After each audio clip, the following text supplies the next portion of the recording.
नमस्कार, सुजस बुलेटिन में आपका स्वागत है। मैं हूं आपके साथ अभिलाषा गर्ग। एक नजर हेडलाइंस पर। मुख्यमंत्री ने स्वामी विवेकानंद के शिकागो उद्बोधन की 132वीं वर्षगांठ पर दी शुभकामनाएं। कहा, सार्वभौमिक बंधुत्व और सहिष्णुता का संदेश आज भी प्रासंगिक।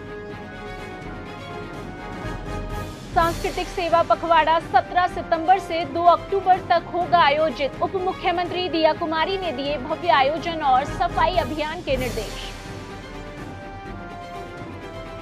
शिक्षा में गुणवत्ता सुधार की दिशा में बड़ा कदम। प्रखर राजस्थान 2.0 कार्यक्रम की हुई शुरुआत। शिक्षा मंत्री ने दी शुभकामनाएं। मुख्यमंत्री श्री भजनलाल शर्मा ने स्वामी विवेकानंद के ऐतिहासिक शिकागो उद्बोधन की 132वीं वर्षगांठ पर प्रदेशवासियों को हार्दिक शुभकामनाएं दी है। मुख्यमंत्री ने कहा कि स्वामी विवेकानंद का यह प्रेरणादायक भाषण संपूर्ण मानवता को सार्वभौमिक बंधुत्व, सहिष्णुता और एकता का अमर संदेश प्रदान करता है। उनके विचार आज भी विश्व को धर्म, अध्यात्म और मानवता के मार्ग पर अग्रसरित करने की प्रेरणा देते हैं। उन्होंने कहा कि स्वामी विवेकानंद ने भारतीय संस्कृति की गरिमा और सनातन धर्म की महानता को विश्व पटल पर एक अद्भुत रूप में प्रस्तुत किया, जो हर पीढ़ी के लिए मार्गदर्शक सिद्ध होता रहेगा। मुख्यमंत्री ने सभी प्रदेशवासियों से स्वामी विवेकानंद के आदर्शों को अपनाने और उनके अमर संदेश को जीवन में उतारने का आह्वान किया। राज्यपाल श्री हरिभाऊ बागड़े ने कहा कि सहकारिता ही देश की समृद्धि का सबसे सशक्त माध्यम है। उन्होंने आह्वान किया कि शहरी सहकारी बैंक अपने कार्यों में पारदर्शिता और विश्वास को बनाए रखे तथा प्रबंध मंडल के सदस्य स्वयं को मालिक नहीं बल्कि न्यासी समझकर काम करें। तभी उनकी सार्थकता और उपयोगिता जन जन तक पहुंच सकेगी और बैंक आर्थिक समृद्धि के आधार बन सकेंगे। राज्यपाल जयपुर में आयोजित the Rajasthan urban cooperative bank और the Gujarat cooperative bank federation limited की संयुक्त संगोष्ठी को संबोधित कर रहे थे। उन्होंने कहा कि शहरी सहकारी बैंक रोजगार सृजन, आय वृद्धि और समाज के आर्थिक सशक्तिकरण में महती भूमिका निभा सकते हैं। उन्होंने यह भी कहा कि कोऑपरेटिव बैंक और सहकारी समितियों का मूल ध्येय सबका साथ सबका विकास होना चाहिए। यदि बैंक समय के साथ और अधिक समावेशी, कुशल और वैश्विक प्रतिस्पर्धा के अनुरूप बनते हैं तो वे प्रधानमंत्री के विकसित भारत के सपने को साकार करने में मजबूत स्तंभ साबित होंगे। उप मुख्यमंत्री और पर्यटन, कला एवं संस्कृति मंत्री दिया कुमारी ने 17 सितंबर से 2 अक्टूबर तक आयोजित होने वाले सांस्कृतिक सेवा पखवाड़े को भव्य और यादगार बनाने के निर्देश दिए हैं। यह आयोजन पर्यटन, कला एवं संस्कृति विभाग द्वारा शिक्षा और उच्च शिक्षा विभाग के सहयोग से पूरे प्रदेश में आयोजित किया जाएगा। शासन सचिवालय में आयोजित समीक्षा बैठक में उप मुख्यमंत्री ने कहा कि पखवाड़े का मुख्य उद्देश्य युवाओं और विद्यार्थियों को भारतीय कला, संस्कृति और परंपराओं से जोड़ना है।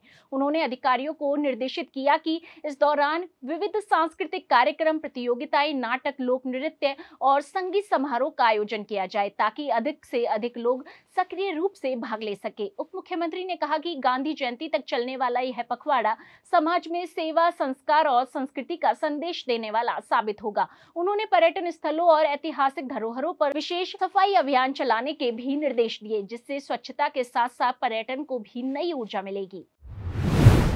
राजस्थान सरकार के शिक्षा विभाग द्वारा मुख्यमंत्री शिक्षित राजस्थान अभियान के अंतर्गत एक महत्वाकांक्षी पहल की शुरुआत की गई है, जिसका नाम है प्रखर राजस्थान 2.0 मौखिक पठन प्रवाह कार्यक्रम। इस कार्यक्रम का उद्देश्य है राज्य के हर बच्चे को धारा प्रवाह समझ के साथ आत्मविश्वास पूर्ण पढ़ना सिखाना, ताकि वे न केवल पढ़ सके बल्कि अपने विचारों को बेहतर ढंग से समझ और अभिव्यक्त कर सके।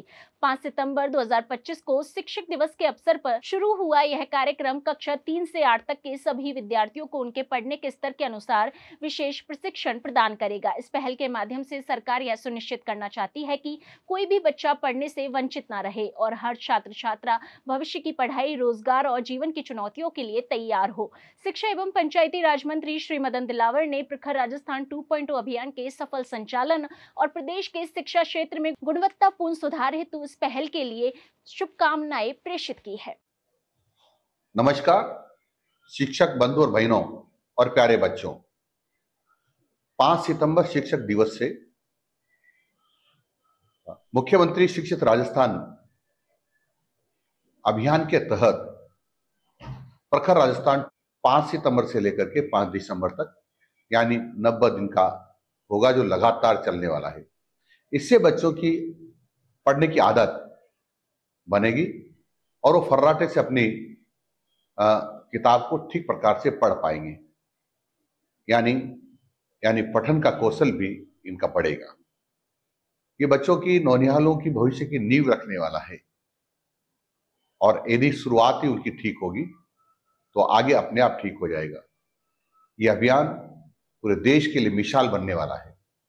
देश के अन्य प्रदेश इस प्रखर राजस्थान से प्रेरणा लेंगे।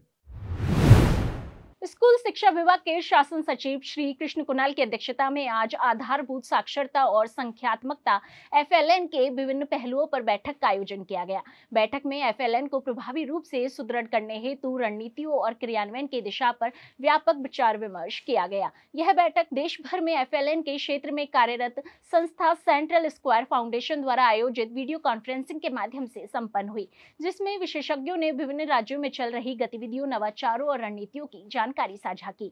शासन सचिव ने अधिकारियों को निर्देश दिए कि वे सुनियोजित और लक्ष्य आधारित ढंग से कार्य करें ताकि प्रदेश में FLN कार्यक्रम को और अधिक प्रभावी रूप से लागू किया जा सके। उन्होंने जोर दिया कि प्रारंभिक शिक्षा में गुणवत्तापूर्ण सुधार के लिए यह पहल अत्यंत महत्वपूर्ण है।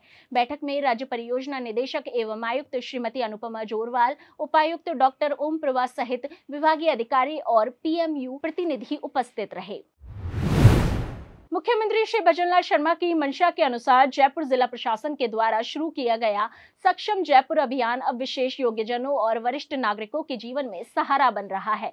नगर निगम क्षेत्रों में 12 सितंबर से विशेष शिविरों का आयोजन किया जाएगा, जिनमें पात्र लाभार्थियों को कृत्रिम अंग और सहायक उपकरण वितरित किए जाएंगे। यह पहल राज्य सरकार की बजट घोषणा के साथ साथ भारत सरकार की राष्ट्रीय वयोश्री योजना और ADIP योजना के अंतर्गत हो रही है। इसका उद्देश्य यह सुनिश्चित करना है कि शारीरिक चुनौतियों से जूझ रहे लोग और BPL श्रेणी के वृद्धजन भी स्वावलंबन और गरिमा के साथ जीवन व्यतीत करें।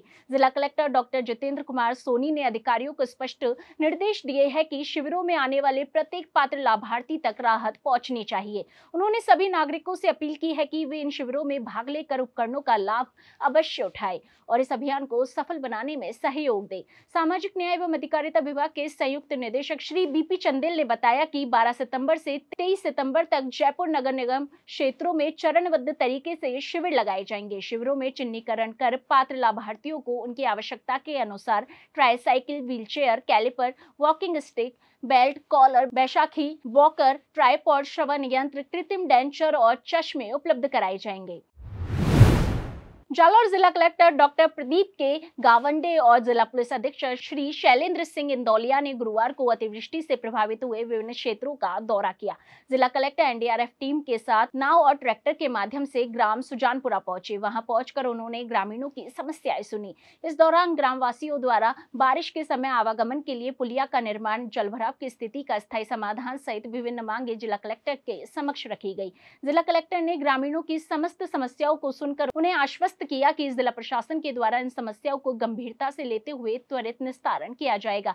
जिला कलेक्टर ने संबंधित अधिकारियों को अतिवृष्टि से प्रभावित हुए क्षेत्रों में ग्रामीणों हेतु दवाइयां और पर्याप्त राशन की उपलब्धता सुनिश्चित करने के लिए निर्देशित किया। विश्व आत्महत्या रोकथाम दिवस के अवसर पर कोटा के एलन सुपथ नयानो हेरा में मानसिक स्वास्थ्य जागरूकता कार्यशाला का आयोजन किया गया। इस वर्ष का विषय आत्महत्या के प्रति धारणा में बदलाव तथा कार्रवाई हेतु आह्वान, बातचीत की शुरुआत करें निर्धारित किया गया। कार्यशाला का आयोजन theme life beyond marks, change the narrative on suicide विषय पर हुआ। बता दें कि कार्यक्रम की अध्यक्षता कोटा जिला कलेक्टर श्री पीयूष समारिया ने की। जिला कलेक्टर ने अपने संबोधन में संवाद और सरलता को मानसिक स्वास्थ्य के लिए आवश्यक बताया और विद्यार्थियों को आत्मविश्वास और सकारात्मक सोच के लिए प्रेरित किया। विशेषज्ञों ने मानसिक रोगों की समय पर पहचान, स्क्रीन टाइम के दुष्प्रभाव, संवाद की अहमियत तथा तनाव प्रबंधन पर विचार साझा किए। कार्यक्रम का आयोजन चिकित्सा और स्वास्थ्य विभाग, एलन अलख फाउंडेशन और वेलफेयर सोसाइटी जयपुर के संयुक्त तत्वावधान में हुआ, जिसमें लगभग 1000 विद्यार्थी शामिल हुए। 10 सितंबर से 10 अक्टूबर तक जिले के शैक्षणिक संस्थानों में जागरूकता अभियान और संवाद सत्र चलेंगे ताकि विद्यार्थी मानसिक स्वास्थ्य को बेहतर समझ सके। जिस बुलेटिन में आज के लिए इतना ही, फिर होगी आपसे मुलाकात। तब तक के लिए नमस्कार।